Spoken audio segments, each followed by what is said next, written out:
G'day, welcome to Pay It Forward. Today's little project is a little owl, a little patchwork owl that some of you have spied up on my shelves behind me here. I can't get away with anything, can I? She's been sitting up there for quite some time. It's a little pattern that I actually designed and then never got around to putting out in hard copy. So she's here for free for all of you today. Now she uses all of his scraps, which is really exciting. She's got a lovely little baby in here, so she's very quick, very cute and very simple to make, using a little quilt as you go technique on her front that I will take you through step by step. All you need to do is click on that little grey arrow here in the corner. It'll open up the description box and you'll find the link to your free pattern templates in there. Make sure that you set your printer to print at actual size, because sometimes printers like to resize. Set it to actual size and your pattern templates will be absolutely spot on. And I've had a few people asking me about seam allowances. All of the seam allowances are always included in my pattern. It just makes it very straightforward and it makes it very easy for you to follow. So what are we waiting for? Let's get busy sewing. So let's get started on our little owl today. Let me run you through the materials and requirements that we're going to need. Now this little owl is put together. First of all, we do all of our patchworking on a front panel, and then we actually cut our front pattern piece from that assembled panel. Now when you go ahead and download your pattern templates, you'll find that there is one on there for the front panel piece, and I've had to put it on the fold, that you cut it on the fold, because I can only offer you patterns that fit on an A4 sheet of paper so that you can print those out. So just make sure that when you're cutting that pattern piece, it's on the fold and you end up with your full pattern piece. Make sure that you put your little eye spots in there as well. Now as far as the colouring, choosing your fabrics for these, the thing that I like most about this project is you can use all of your fabric colours, and don't tell me that doesn't curl your toes, because I know you all too well. I love using all of the different fabrics. So you can certainly choose different colourways for this one. You can always gradiate it. You can go from dark to light. You can go for a colour theme. You can do what I'm doing, and I'm being quite random with it all. I haven't purchased any fabrics especially for this project. I have just dived into my stash. You're also going to need a fabric for the back and for the base here. So first of all, we're going to start with our front panel that we're going to patchwork first before we cut our little owl shape out of it. So I've just got a neutral colour so that it doesn't interfere with or show through any of our strips that we're going to be adding, and I have that interfaced with my favourite medium weight woven fusible interfacing. I do feel you do need to interface that piece to keep it all nice and stable. You'll then need your back pieces, which are cut from whatever you're choosing your fabric colours to go with your little project, and you'll need your little base piece, and all of these pieces have that same interfacing on them. Then you'll also need to cut your first little shape that starts our patchwork design, and I have cut mine with a very dark brown. My little owl will be covering that little paisley piece there. Now this is just a general rule of illustration and layout. If we want to have a section appear as if it's set back a little, we go for a much darker colour. So throughout this project, the fabric that you choose for this little house shape, you want to make sure it's your darkest dark. So the darkest colour, no matter what your colour scheme is, make sure that piece is nice and dark. It will recess the look of that little spot there, that little spot that little owl, baby owl, sits in. So I'm going with my very dark. Then we'll need our strips cut. Now your strips, now first of all, this piece here, this panel, you need to cut that to 28 by 23 centimetres or 11 by 9 inches. And that needs to be exact because it will just nicely accommodate our little owl front piece. You have your templates for your little house shape.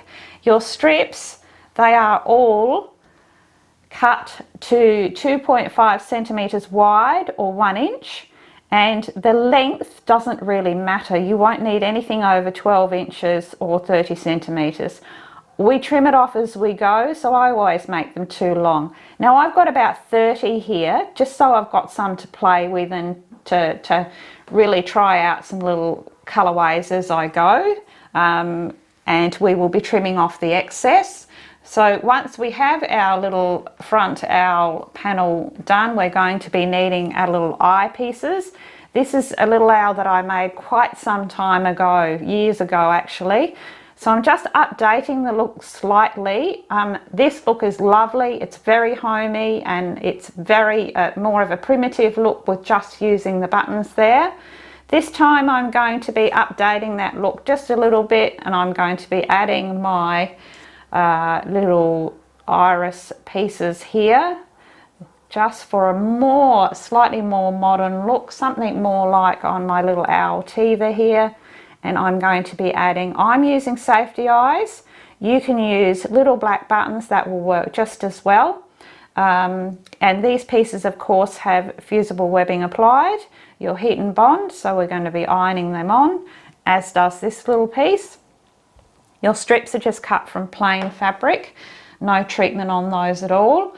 Now for the beak, I actually years ago bought a whole ton of these little orange heart buttons, so I tend to use them wherever I can, and I do like that little look for a beak, so that's what I'll be using. But I've given you a template for a little beak if you want to cut one out of felt. And for our little owl, we need our little owl. I cut that one out of felt. He has his fusible webbing behind as well, just a couple of little buttons there, and I like to put a little heart button on his chest there. You could put something else there or nothing at all, whatever you like. So that's our little facial features set. We're going to be filling him completely with polyester filling. I've added in this one, he's got a little bit of rice in him, this one, and they do sit up beautifully because of that base. They make a fabulous cushion, a novelty cushion in amongst your other cushions on your sofa, on your couch, or on your bed. They really are a lovely little project. They are perfect also for a baby's nursery. They can sit in the cot, but make sure that you use your sew-ons, that you don't use buttons if you're going to be using it for baby.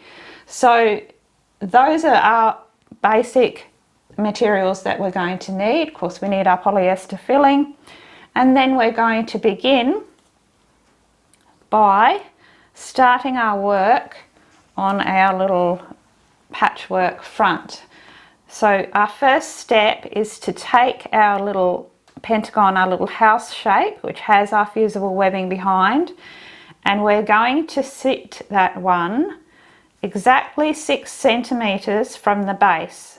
So make your little measurement and make sure it's exactly central from the sides, and we're going to be pressing that one into place, and then we're going to be starting to add our strips, which I'll show you how to do. And remember that our strips have no treatment on them, they're just cut from our fabric. So go ahead and press that one on using a hot iron and a protective cloth. So once I have that little house shape in place, I'm going to start deciding on my colours for my first strips.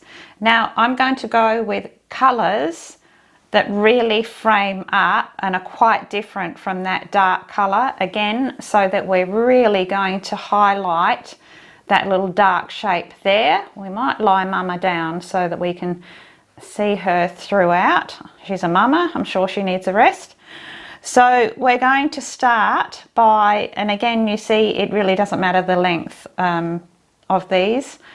So the first thing we're going to do is we're going to line up one edge of our strip, and we're simply going to stitch a 4mm seam allowance, which is the seam allowance throughout this project. I'm just going to stitch along that line. And then what we'll do is we will press that little piece over. So you need to have your iron ready. There's a lot of ironing throughout this, but please do iron every piece as you go. It gives you a lovely finish, and it's much easier for you to be doing your sewing if you press it as you go. So we're going to start, and there's a certain way that we do this. So we start with the two sides. So you're going to do each side of your little house piece. So we're going to stitch this side, and this side, and then we're going to press them both open. I'm going to do that, and then I'm going to show you how that looks. Right, so there you can see, there's my first two pieces stitched on. So stitched on and then pressed back. And then I've just trimmed them just a little way above each of those pieces. So just snip those little pieces off. And then we go ahead and we're going to add, our next piece to add is our base. So remember, it's always right sides together. So the next one to stitch is here, and we're going to stitch across the full length of this little piece here, right the way to here. And it's the same little seam allowance, and then that one will be pressed and folded back. And at the same time, we're then going to add the first of our little side pieces, the side roof pieces. And we're going to do the same thing.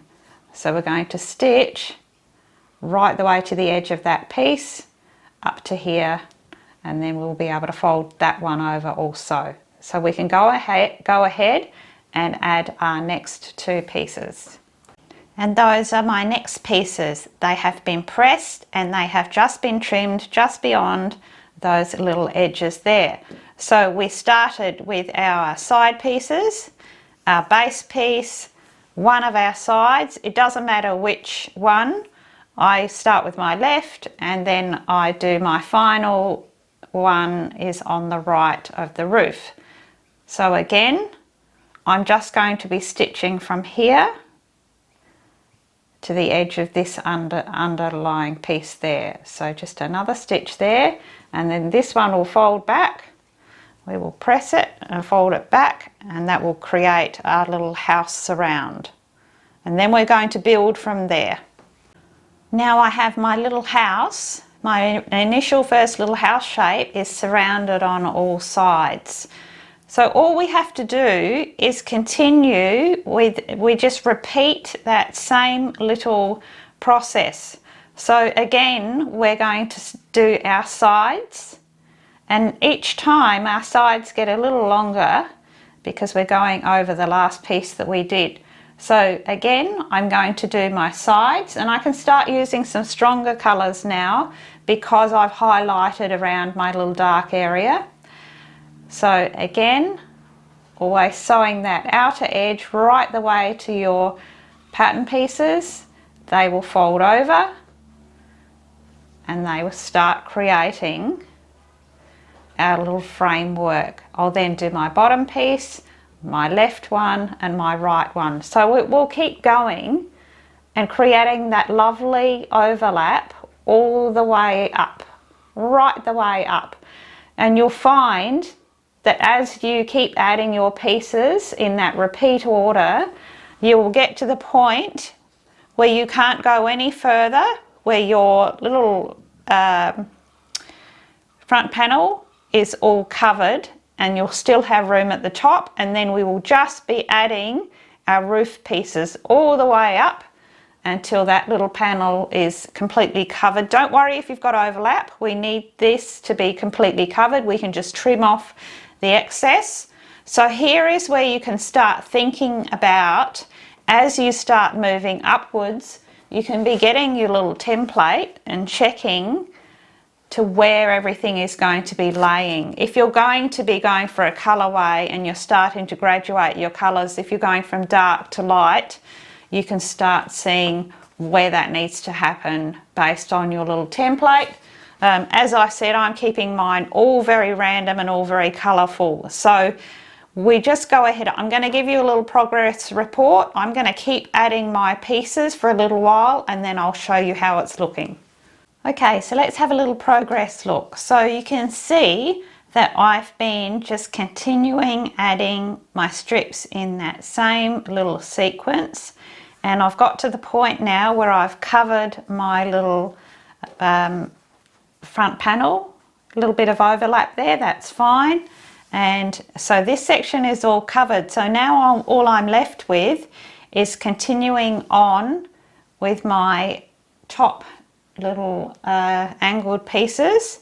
And now is when you can start thinking about your little eye pieces going on and the fabrics that you would like to be behind them. You can do that by checking your little template is going to be laid out there, and you can get an idea of the fabrics that are going to be behind those little eyes. So I'm just going to slightly lighten up my design now as I go a little further up. So I'm still going to be staying with my little left one on first, and then my little right one, and then press, then left and right and left and right and left and right, right up until I've covered that entire template there. And so just to refresh, it is just right sides together each time. It's lining it up with that previous strip, making your seam line across 4 millimeters, and each time going to the end of the last piece that you just added. And so then we press that one over, and you can see that's all coming together beautifully. So I'm going to keep going until my little front panel is completely covered. And there we go, we've got our little panel front fully patched worked there and pressed. You see I've just got 2 little tips there at the edges. We don't need to cover those, our template won't go that far. So now we need to position and cut our little front panel, our little front pattern piece. Now I like to sit this one, it's around about 4.5 centimeters from your last strip. That's if you have put that final strip on.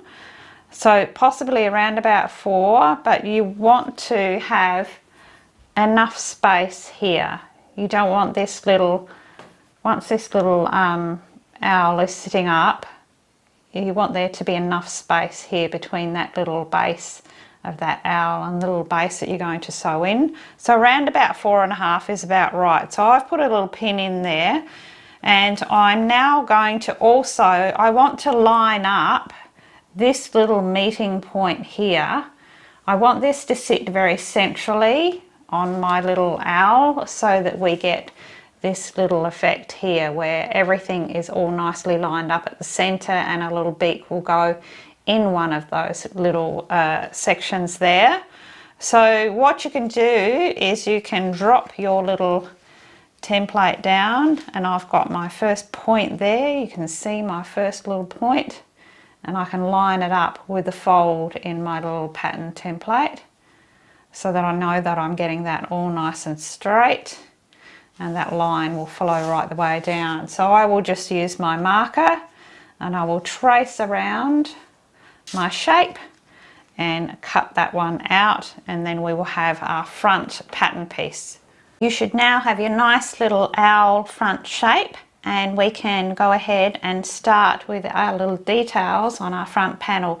So first of all, you just need to press in your little baby owl, and he sits on the lower side right in the center there, and he can be pressed on. And the little first of our eye sections, because I've got a little mark, I've also transferred my markings to the front of my little owl.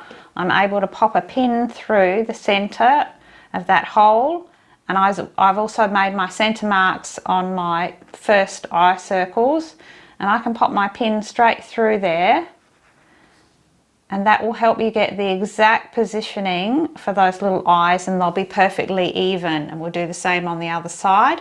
We'll get those pressed on with a hot iron and a protective cloth. Now I've got my little eyes and my little owl pressed on now, and now we just have to stitch those on. There's a couple of ways that you can do this. Now I'm going to be sewing a blanket applique stitch around each of those 3 shapes. I like to do that little stitch. It's a little hand stitch, but you certainly can do this on the machine. You can stitch around with a straight stitch on your machine, or perhaps you could use a tight little zigzag around. I like to do a blanket applique, particularly around these eye circles, because it really marks out that eye, and I always do it in black because I'm going for that really wide eye sort of look, and that really defines that little circle shape. On the owl, I do the opposite because I've got very dark behind it. I'm going for that lighter thread. So I'm actually using my Gutermann top stitching extra strong thread. You can use embroidery strands, embroidery floss, in which case I would probably use 2 to 3 strands. I'm just using a single strand, and I'm going to keep my stitches quite small. So I've come in from behind and I've got a knot there that's sat nicely behind, and I'm going to start my stitches. Now this is called a blanket applique stitch. If you haven't sewn this one before, I'm going to put a link up to a video that I've done that shows you exactly how to sew that one, and it's just a matter of taking your stitches in through both fabrics and just coming out right on the edge of that little shape each time, and your needle will come out through your loop. Pull that one in tight, and that's what gives us that little binding stitch, which will continue right the way around that little shape. So it stitches that little shape very securely in place, and it also gives it that nice little outline. So you can see there, I'm just going to make my way around both of those little eyes, change my thread colour, and do the same with my little owl. So here we are again. Now I have to say first up, your eyes aren't playing tricks on you. My owl has completely changed colour.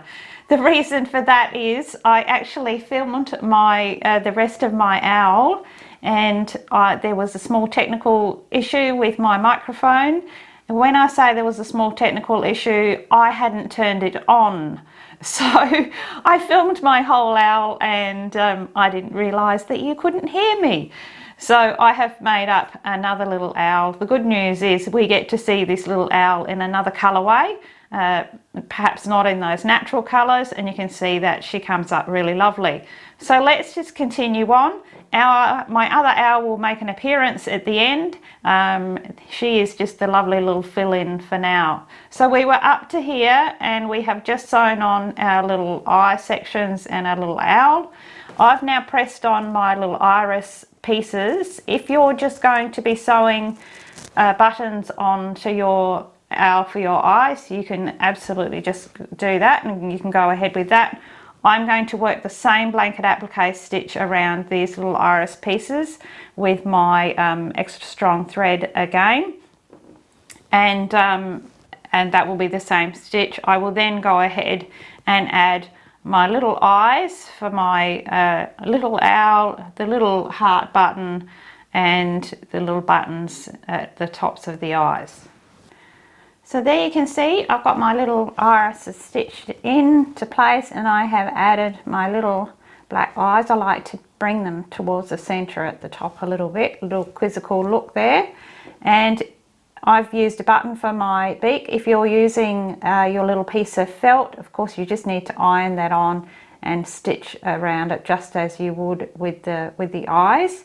And you'll see that that little beak sits best. If you've got everything lined up nicely, it'll sit right in that little junction there, which is really lovely. So, and then on our little owl, I've just added his little buttons for eyes. I've done a little crossover stitch on a 4-hole button, so it really gives a little centre to those eyes. Added his little heart, and you can see just a tiny little V stitch there in the orange to make his little beak. So that completes our little owl front. So we can pop that one aside, and now we're going to get started on the back. So we've got our 2 back pieces ready. And the first thing that I like to do is you've got your markings there for your opening. And I take that one to the machine and I sew a very close little zigzag stitch across that opening, and that just really keeps those little edges from stretching. We're going to be turning our owl through this little opening and we're going to be stuffing him, and we want those edges not to fray away, and that little zigzag stitch makes it much easier to close up with our ladder stitch later. So once you've done that, we then put together that seam, which is our centre back seam, and we're going to line up our edges. You can pin it or clip it if you like, and we're going to be sewing that same 4mm seam allowance, and we're going to be sewing up to the start of that little opening. Make sure you back and forth at your start and finish, and then the same here up to here, and leave that little section open. And I always sew that little seam 2 times for strength. There is my little centre seam, and you can see that I have pressed that seam nice and open and flat. And so our next step now is to sew our body front to our body back, and that is as simple as matching up all of those edges. We're going to be sewing our base in at the bottom here, so we don't stitch this section. So we want to line up our corners. Again, you can use your clips or your pins, whatever you like, and make sure that all of your little edges match up.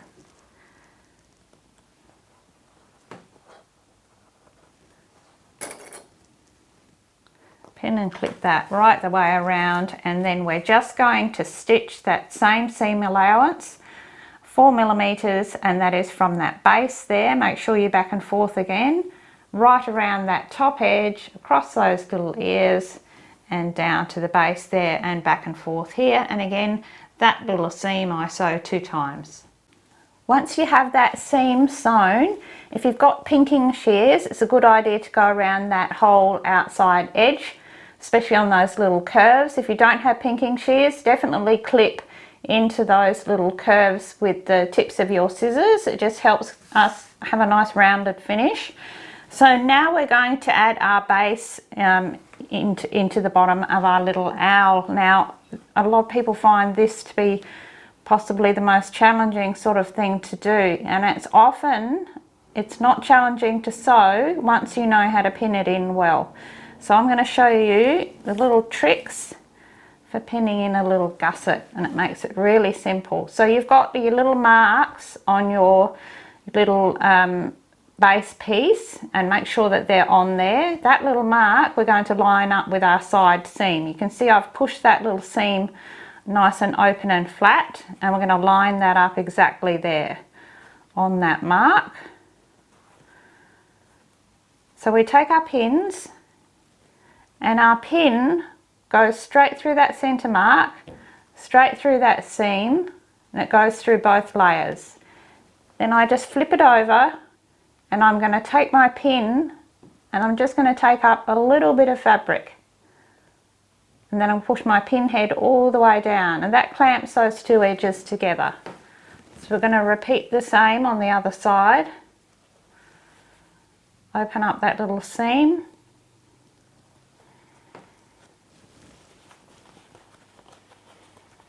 and pin that little one in the same.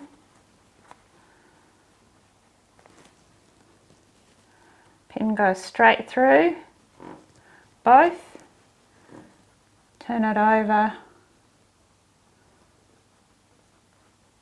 and just take up a little bit of the fabric on that side.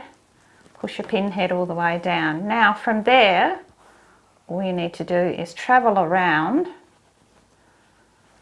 and you keep adding your pins at fairly regular intervals. So all the way through both, flip it over, take up just a little bit of fabric on that side, pin head all the way down. This is pinning in 3D. It's a totally different way to pin. Flip it over and push that pin head down. So I'm going to continue and pin that one all the way around, and I'm going to show you what that looks like. So there you see that little circle, that little oval is pinned in nicely, and so it's sitting exactly how it will. And because those pin heads are all pushed all the way down, we've got less tangling while we're sewing.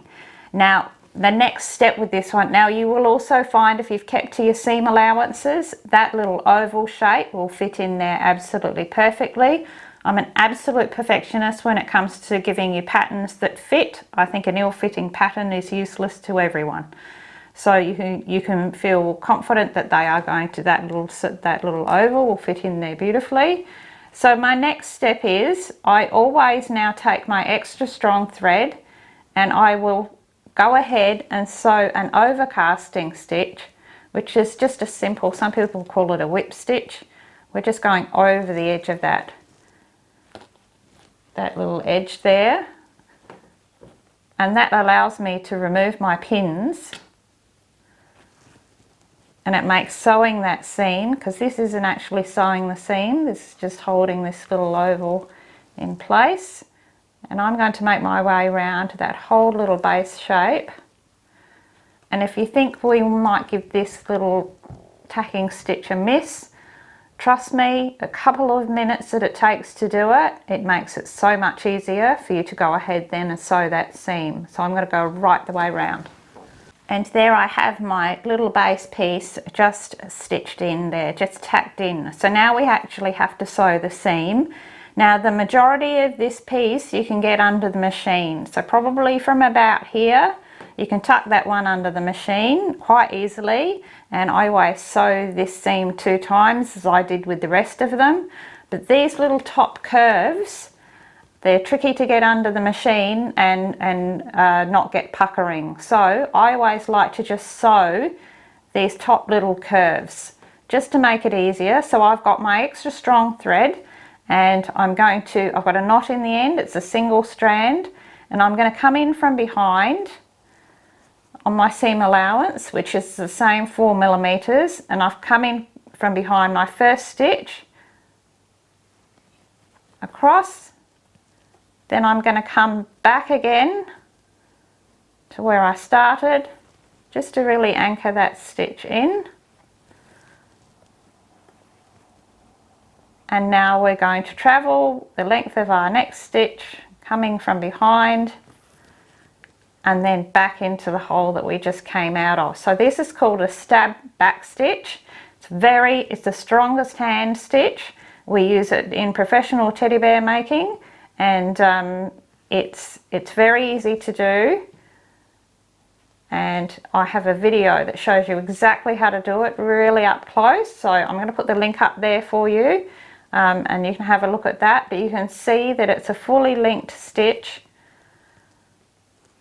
coming back into itself each time, pulling those threads nice and tight and nice and secure. Keep your stitches nice and small and even, and I will just stitch those top little sections on both sides, and then I will sew the rest of my seam on the machine. And once you have that little base all sewn in securely, we are just going to turn our little owl through that little opening. There we have our little owl. We'll turn the right way, and I've gone in there with my knitting needle and pushed out those little points and gone around the entire outer edge and rolled out those seams, and especially on the base there. So we've got a nice smooth little curves there.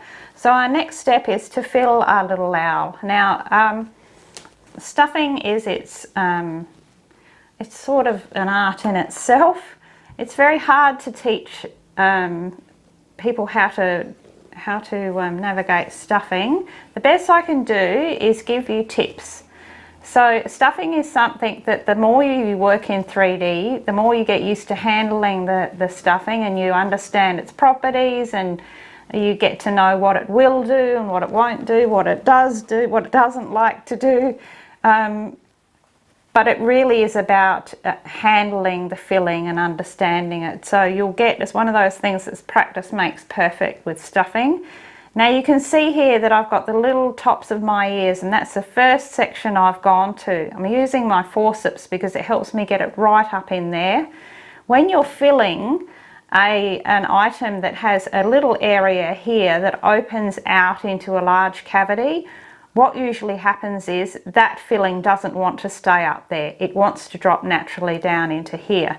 So, and a lot of people find that a big problem. So here's one of those tips I can give you. You can see that I'm holding that with my thumb. I'm getting that filling right up into that little ear. We'll call it an ear. The owls have ears. We'll pop it right up in there, and I'm holding that very firm. That's very, very firm there. And so I like to throw a pin through the base there. And that way, as we're filling the rest of our little owl, we know that that's going to stay up there nice and tight. And I'll do the same with the other side. And I'll be able to fill right up to that curve there, get my owl all filled out, and then pop those little pins out, and I've got nice tight little ear tips there. So that's just one little tip that I can help you with. When you go to fill him, I then go ahead and I start filling, and I work my way around his entire outer edge, turning him as I go, and I tend to fill that way with a two-piece, well, it's a three-piece body, but with something that's quite flat like this, I like to fill out my edges first and make sure that all my curves are nicely filled out, and then I start filling in the center. So I've got this one is filled quite firm. You can see there's not much give there at all, and it makes sewing up that back opening so much easier if you have him nice and firm. I am filling him just with polyester filling. This one stands up because he has a little bit of rice in him, so you can do that if you like. You can put it in there loose, some dry rice or some pellets, maybe some fine aquarium gravel will work. I'm just making this as a little soft novelty cushion, so I'm just going to be filling mine with the polyester filling. So I'm going to continue to fill this little one right up until it's nice and firm packed up until that little back opening there. And so now our little owl number one is back. Say hello to my little friend. So he's come back because he's already filled. So I've got him nice and filled out. You can see right up there to the back there. If you have a wool felting needle, you can use that to tuck all of your fibres in. Very, very handy to keep your filling in place and out of your way of your sewing. So you can see that he's packed quite firm. So I've just tucked all that in there, and our final step on our little owl is to sew up that back opening. So we're going to be using a ladder stitch to close this opening. It sometimes is called an invisible stitch, and I'm using my extra strong thread on a single strand, and I've got a nice big knot in the end. Now I've got a video that shows you how to sew a ladder stitch nice and up close. I'm going to put that link up there for you, but I'll show you the beginnings of this one. So I've got my needle threaded, and I'm going to come in right at the top on one side where that seam just begins to part there. So I'm coming in there, pull my knot through, and that will hold nicely. Now I'm going to travel across, exactly straight across into my seam allowance, which is still only 4 millimeters, and we're just going to travel down just your stitch length, which is probably also about 3 to 4 millimeters. Keep them reasonably small so that our opening is nice and closed, nice and tight and even. So I've pulled that one across. So my first stitch has gone across here. Now we're going to move back to where we started, and we're actually going to go back into that first hole that we came out of. Probably a bit hard to see on this dark fabric. And we're going to travel down the same distance as we did on the other side.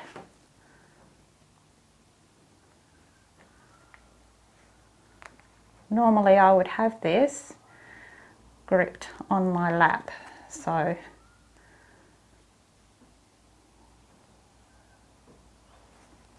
I've just taken that same stitch on this side as I did on the other, Owl's ear is helping out there. And you can see that I've travelled across. So as we pull that one in, you can see that's going to knit that seam together. So we go back across the other side, back into that same hole we just came out of. Travel a little way down. Keep our stitches even.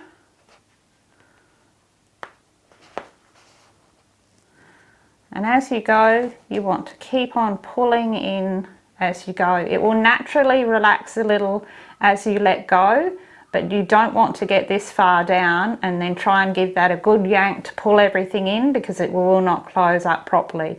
You've got to pull those little edges together, encourage them together every stitch that you make.